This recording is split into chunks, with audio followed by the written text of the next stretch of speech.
Ok, saudações, sejam todos bem-vindos ao canal Centro Académico de Tzalala CAT e já estamos na parte 2, então estamos a avançar. Vamos resolver a lição de 2020 de Física da Universidade Eduardo Mondlane. Ok, então temos aí a seguinte estrutura, representa estática. Então, número 6 diz o seguinte: a figura mostra dois blocos cujas massas são respectivamente. Então temos aqui a massa 1 de 4 kg, ok? E temos aqui a massa 2 de 6 kg. Então, determina a posição do ponto de apoio para que a barra esteja em equilíbrio. Então, vamos ver, fazer com que qual vai ser a posição do apoio para que a barra esteja em equilíbrio. Então, suponha que inicialmente o ponto de equilíbrio esteja a 40 cm da extremidade direita, ok? Então nós podemos representar as forças que podem atuar aqui sobre a barra. Então nós vamos ter nessa extremidade aqui vamos ter isso aqui, vamos ter que vai ser o peso do corpo 1, e aqui vamos ter também na extremidade vamos ter o peso do corpo 2, ok?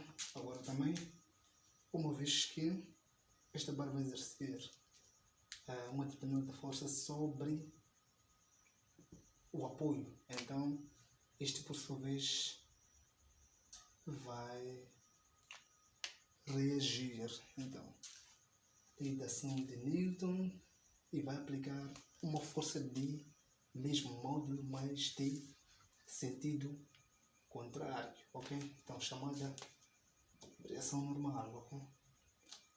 Então, depois disto, o que é que nós devemos fazer quando nós temos algo parecido com isso? Então nós podemos estabelecer os momentos. Então vamos escolher aqui o sentido de o eixo de rotação. Então, o eixo de rotação sempre é colocado onde nós tivermos apoio, ok? Então neste caso só temos um único apoio, então aqui é este que vai ser o quê? O nosso eixo de rotação. Então aqui passamos a ter o nosso eixo de rotação. E depois vamos escolher aquilo que vai ser o sentido de rotação, o sentido horário do ponteiro de relógio, o sentido anti-horário, ok? Então podemos escolher aqui o sentido horário como sendo o sentido do movimento. Ok. Então feito isto, então já podemos estabelecer aquilo que vai ser o quê?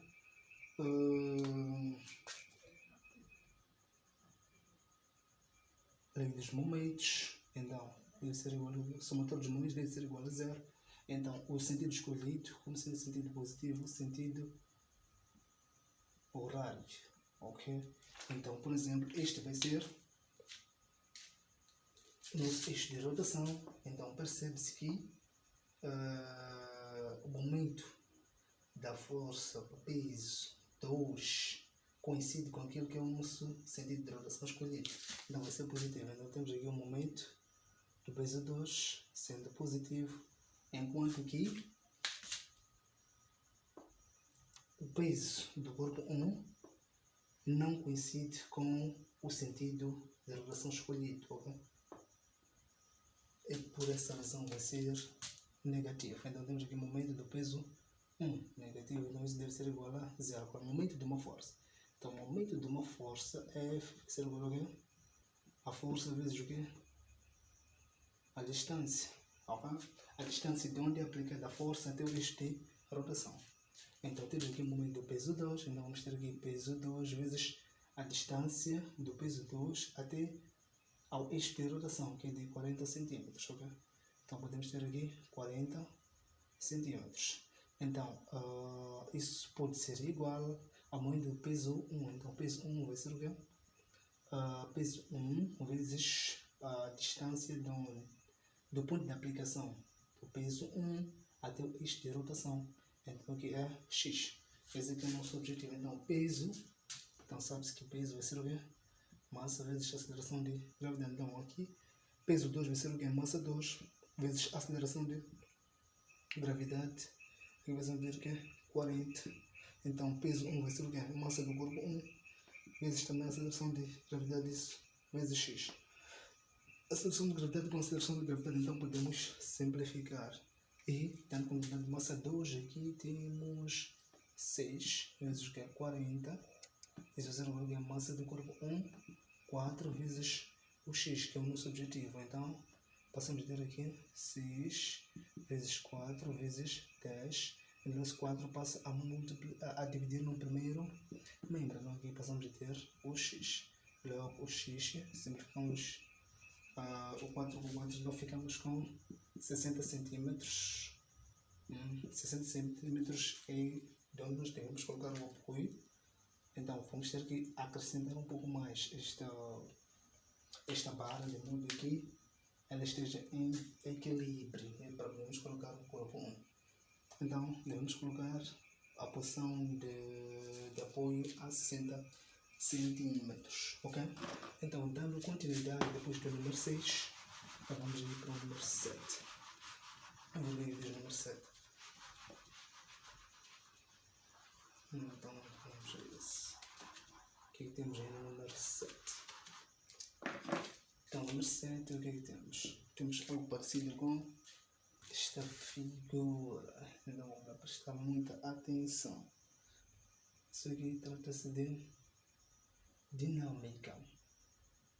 Ok, então temos algo parecido com isto. Depois temos aqui corpo A, temos aqui o corpo B. Então, este vai ser o sentido de movimento. Então, a figura representa dois corpos A e B, ok? Representa dois corpos A e B e de 6 kg. Então, temos aqui massa A, 6 kg e massa B, vamos ver isso, que vem aí 4 kg. Então, massa B, 4 kg. Continuando a nossa leitura, então vamos ver aqui respectivamente. Então, ligados por uma corda, então temos essa corda, que é a mesma. Agora, o sistema move-se com uma aceleração de 4 metros por segundo quadrado. Então, temos aqui uma aceleração de 4 metros por segundo ao quadrado. Vamos lá. Determine o coeficiente de atrito entre a mesa e o corpo B. Então, tive que determinar o coeficiente de atrito entre a mesa e o corpo B. Continuando, indique a opção correta. Ok. Então, o que nós temos aqui? Então, sabe-se que temos esse sistema em que os corpos são ligados através de um fio. Então, o que nós devemos fazer? Nesse tipo de exercícios, devemos indicar as forças que atuam sobre os corpos. Então, vamos começar com o corpo B, por exemplo. Então, o corpo B vai determinar o que? Sofre uma força, peso. Então, vamos chamar o peso do corpo o B. Agora, uma vez que ele se faz sentir sobre a superfície, então há de haver uma reação normal, ok? Que a superfície exerce sobre o corpo B. Então, essa vai ser a normal. Então, como só temos uma única superfície, então não precisamos de colocar a reação normal em B, a reação normal em A. Não precisamos de fazer isso. Agora, o que acontece aqui é que o corpo A vai puxar, ok? Vai puxar o corpo B através do fio, certo? Então, vamos ter aqui uma força tensora.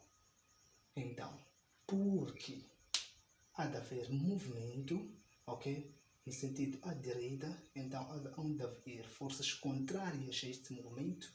Então, isso chama-se força de atrito, que é uma força que é aplicada entre a superfície do globo e a própria superfície da mesa ou do apoio. Então, vamos ter aqui força de atrito, que é contrária ao movimento da partícula.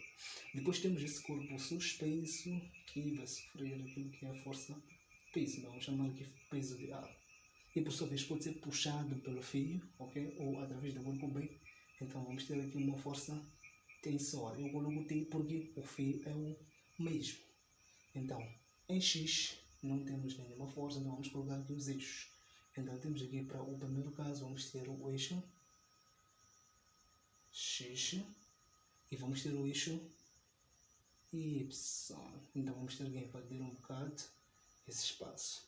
Depois já temos aqui o eixo X, então vamos colocar o eixo Y, que deve coincidir com aquilo que é o sentido de movimento. Se forem prestar atenção, o eixo X coincide com o sentido de movimento escolhido, porque já tem no próprio exame, e também o eixo Y coincide com o sentido de movimento. Então depois disso vamos apresentar aquilo que vão ser as forças que atuam para cada corpo. Então vamos aí para o corpo A, por exemplo, o que é que temos? Para o corpo A, para o eixo X, não temos nenhuma força, ok? Não temos nenhuma força. Depois, para o corpo B, o que é que nós temos? A força peso do corpo A coincide com o sentido do movimento, ou com o eixo Y, é por isso que a razão que é positiva, menos a força tensora. Agora, é no eixo Y onde há de haver movimento, porque a tendência do corpo A é de puxar o corpo B, ok? Ambos para poderem cair. Logo, há de haver movimento no eixo Y. E por essa razão, vamos aplicar aqui o princípio fundamental da dinâmica, em que o somatório das forças, onde houver movimento, vai ser igual ao quê? A massa do corpo vezes a aceleração do sistema. Continuando já para o corpo B. Então, o que nós passamos a ter no corpo B? No corpo B, no eixo X, o que é que nós vamos ter? A força tensora coincide com o eixo X e por essa razão, em termos de sentido, não, por essa razão vai ser o quê? Positivo. Agora, a força de atrito não coincide, também é uma força contrária ao sentido de movimento. Ok? Enquanto você estiver a estudar e, por exemplo, à noite, e por acaso você não consegue continuar por causa do sono, então o sono nesse caso vai ser a força de atrito. É algo que te impede de dar continuidade à atividade que você estiver a exercer. Então, temos a força de atrito que não coincide depois, porque no eixo X é onde há de haver um movimento, então vamos aplicar o princípio fundamental da dinâmica, então vamos ter aqui a massa do corpo B vezes a aceleração do sistema. Agora vamos para o eixo Y e vamos fazer a mesma coisa. Então temos aqui reação Y, reação normal coincide com o eixo, reação normal menos peso do corpo B, que não coincide, isso vai ser igual a zero, porque no eixo Y não temos o movimento. Logo podemos responder o seguinte: a reação normal vai ser igual a peso do corpo B. Agora, o que é que nós fazemos? A seguir, nós vamos unir as equações do corpo A e do corpo B, que através das quais nós temos a ocorrência do movimento. Então, neste caso, esta é a primeira, em que vamos ter o quê? Peso A menos a força tensora, isso vai ser igual a massa do corpo A vezes a aceleração. E a segunda vai ser essa aqui, do eixo X para o corpo B, onde vamos ter a força tensora menos a força de atrito, isso vai ser igual a massa do corpo B vezes a aceleração do sistema. Então vamos fazer aqui o somatório. Então, as grandezas que estiverem no primeiro membro somos entre si, então passamos a ter aqui peso do corpo A menos a força tensora, mais a força tensora, menos a força de atrito. O que é força de atrito, na frente de contas? É o coeficiente de atrito vezes a reação normal. Isso vai ser igual que, então, as grandezas que estiverem no segundo membro também são entre si. Massa do corpo A vezes a aceleração do sistema, mais a massa do corpo B vezes a aceleração do sistema. Força tensora com força tensora, então vamos simplificar. O que é peso do corpo A? Peso do corpo A vai ser o quê? Massa do corpo A vezes a aceleração de gravidade, menos o coeficiente de atrito. Reação normal, já dissemos que é igual ao peso do corpo B. O que é peso do corpo B? É massa do corpo B vezes a aceleração de gravidade. Então, aqui podemos colocar nesse o termo comum. Então, passamos a ter aqui massa do corpo A mais massa do corpo B, então, vezes a aceleração do sistema. Então, massa do corpo A, podemos fazer a respectiva substituição. Massa do corpo A, 6. Aceleração de gravidade, 10. Então, nós podemos passar essa expressão para o segundo membro e essa para o primeiro membro. Então, passamos a dizer aqui menos. Estamos a passar essa para o primeiro membro. Massa do corpo A, 6. Mais massa do corpo B, 4. Vezes a aceleração do sistema, 4. Isso vai ser igual a coeficiente de atrito vezes a massa do corpo B, 4. aceleração de gravidade 10. Então, o que estaria complicado, então melhor fazer passo a passo. 6 vezes 10, passamos a 360 aqui, menos 6 mais 4, 10 vezes 4, isso vai ser igual a quê? Coeficiente de atrito vezes 10 vezes 4, 40. Ok, então continuando, vamos para aqui, porque já não estaria visível. Não passamos aqui no seguinte, 60 menos 10 vezes 4, 40. Então 60 menos 40, vamos ter aqui 20 sobre 40, que estava no segundo membro, passou a dividir no primeiro. 0 com 0 simplificamos esse coeficiente de atrito. Então o coeficiente de atrito vai ser 2 por 2, 1 sobre 4 por 2, 2. Então vai ser o quê? 0,5. Esse vai ser o coeficiente de atrito para o número 7. 0,5. Ok. Então, dando continuidade, esse sensor era muito interessante. Ok? Então espero que estejam a gostar. Essa é a parte 2 da realização do exame de física de 2020 da UEM, Universidade de Ormulha. Então a seguir vamos ao número 8. Aí, da nossa resolução, o que nós temos no número 8 de física de 2020? Um carinho de massa 1. Então massa 1 igual a 2 kg. Deslocando-se com velocidade de 6 metros por segundo. Então, a velocidade do corpo 1 é de 6 metros por segundo. E vamos continuar sobre um trilho horizontal sem atrito, ok? Então, temos algo parecido com isto.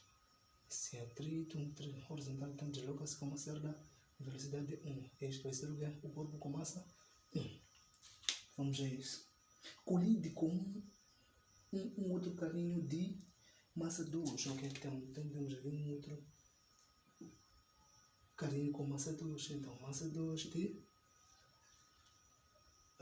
4 kg. Está a colidir. Então, inicialmente em repouso, ok? Inicialmente, então, a velocidade do carinho 2 é de 0. Então, este aqui não estava em movimento, estava em repouso. Ok? Então, estes vão colidir. Haverá um choque ou colisão. Vamos continuar.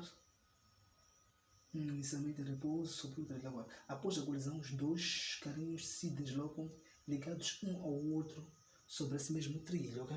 Então, após a colisão, o que vai acontecer aqui? Eles se deslocam juntos. Se deslocam juntos. Vão ter a mesma velocidade de conjunto. Ok? Agora, qual a perda de energia mecânica na colisão?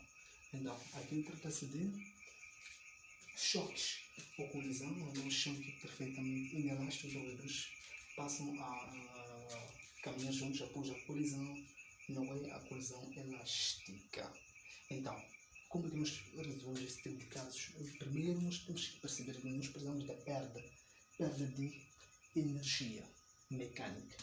Então, qual vai ser a perda de energia mecânica para este caso? Então, primeiro, nós precisamos saber qual é que vai ser, o que é que se conserva durante este tipo de processo, né? Então, temos aqui a quantidade de movimento. A quantidade de movimento é conservada. Então, a quantidade de movimento antes da colisão tem que ser igual ao quê?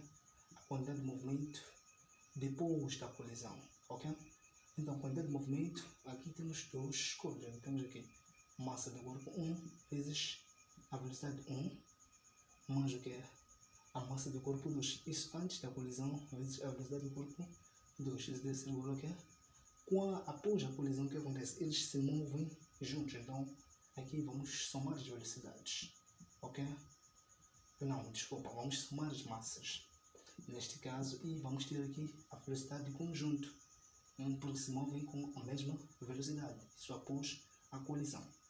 Então, a massa do grupo 1 vai ser de 2 kg, velocidade 1 de 6, mais massa do grupo 2, 4, velocidade do grupo 2. Este estava em repouso, ok? Antes da colisão. Então, aí vamos ter 0. logo massa do corpo 1, 2, mais massa do corpo 2, 4, e a velocidade de conjunto. Nós podemos obter a velocidade de conjunto. 2 vezes 6, 12.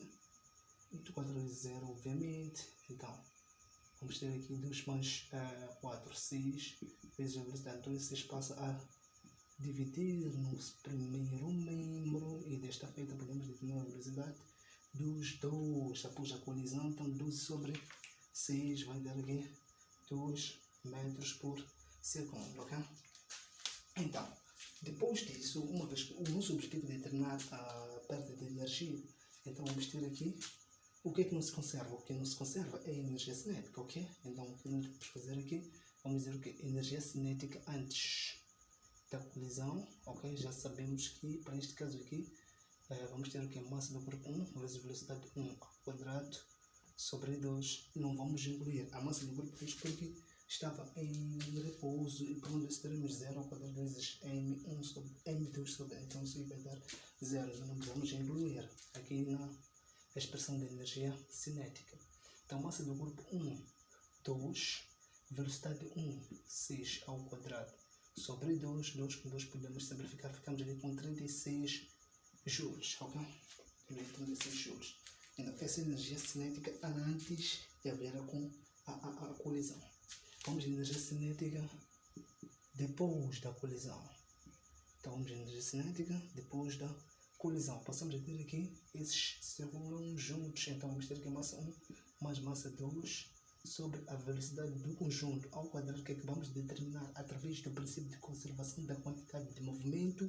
Então, sobre 2. Então, a massa do corpo 1, temos aí 2 mais massa do corpo 2, temos 4. Em velocidade do conjunto, acabamos de determinar 2 ao quadrado sobre 2. Então, 2 mais 4, ficamos aqui com 6 sobre 2, vezes 2 ao quadrado, 4. Então, isto vai dar o quê? Vai dar 4 por 2, 2 vezes 2, 2 vezes 6, vamos ter aí 12 joules. Então, a perda de energia, obviamente, o vai ser? Então, a perda de energia vai ser igual a energia cinética antes da colisão, ok? Menos a energia cinética depois da colisão. Então, a energia cinética antes já determinamos 36 joules, menos a energia cinética depois 12 joules. Então vamos fazer essa operação. 6 menos 2, 4. 3 menos 1, 2. Então ficamos aqui com 24 joules. Essa vai ser a perda de energia após a colisão. Isso para o caso do número 8. Então podemos avançar para o número 9. Vamos ao número 9, aqui diz o número 9. Então, espero que seja uma aula que vou sentir o agrado.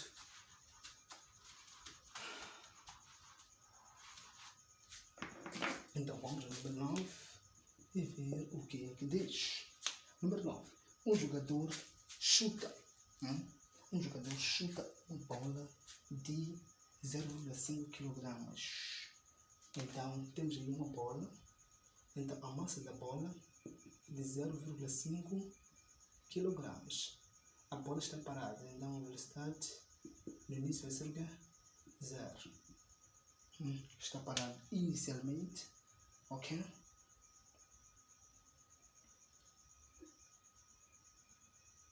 Não só. Imprimindo-lhe uma velocidade de módulo de 30 metros por segundo. Então, imprime uma velocidade de 30 metros por segundo, ok? Ao chutar a bola. Agora, se a força sobre a bola tem uma intensidade média, então a força aqui sobre a bola, que se imprime sobre a bola, tem uma média de 600 Newton, ok? 600 Newton. Então, o tempo de contato do pé do jogador com a bola, esse é o objetivo. O tempo de contato do pé do jogador com a bola em segundos, ok? Então, alguém vai chutar a bola, então vai imprimir um determinado impulso, né? Aplica uma determinada força, imprime uma determinada velocidade agora. a bola estava parada, então a velocidade inicial era de 0 e tem uma massa de 0,5 kg. Então, qual é o princípio aqui? O princípio de conservação, impulso, né? Então vamos ter o quê? Que impulso vai ser igual à quantidade de movimento, né? Isto, então, o impulso é força vezes fração do tempo. Então, quantidade de movimento é massa vezes a velocidade, ok? Ou variação da velocidade. Agora, a força, já sabemos que é de 600 newtons médio, depois variação do tempo, é o que nós estamos a procurar. Massa da bola, 0,5. Velocidade, temos aí a velocidade final, 30 menos 0. Então, 600 vai ser o quê? 5 vezes 10 elevado a menos 1. 5 vezes 10 elevado a menos 1, por quê? Temos aqui a vírgula está aqui, então anteriormente estava onde? Estava uma casa à esquerda, então o expoente negativo indica o deslocamento da vírgula uma casa à esquerda, onde existiu. Então vezes o quê? Vezes o 30. Então passamos a dizer que T vai ser o quê? 5 vezes 10 elevado a menos 1 vezes 30 sobre 600, 0 com 0 simplificamos. Então, 3 por 60, 60 dividido por 3, vamos ter 20 e colocamos o resultado onde tivermos a maior expressão, nesse caso era no denominador. E depois ficamos aqui com 5 vezes 10 elevado a menos 1 sobre 20. Podemos fazer 5 vezes 10 elevado a menos 1 sobre 2 vezes 10. Isso é possível. Então passamos a ter aqui 5 sobre 2 é metade de 5, é 2,5 vezes 10 elevado a menos 1, vezes esse 10, pode passar para o primeiro membro, não para o primeiro membro, pode passar para o numerador e muda o sinal do seu expoente, passa para 10 elevado a menos 1. Então o tempo vai ser 2,5 vezes 10 elevado a menos 2 segundos. Então, em outras palavras, isto equivale a, então deslocando isto aqui, vamos ter quantos zeros? A vírgula estava aqui, então são quantas casas? 2 casas à esquerda. Já sabemos que o expoente negativo indica o deslocamento da vírgula algumas casas à esquerda. Ok? Esse foi o número 9. Então, vamos aí ao número 10. Então, um carrinho de montanha-russa está parado a uma altura igual a 10 metros. Então, temos ali montanha-russa. Temos ali um carrinho de montanha-russa. Então, vamos a isso. Então, temos um carrinho de montanha-russa. Uma montanha-russa. Ok. Carrinho de montanha-russa.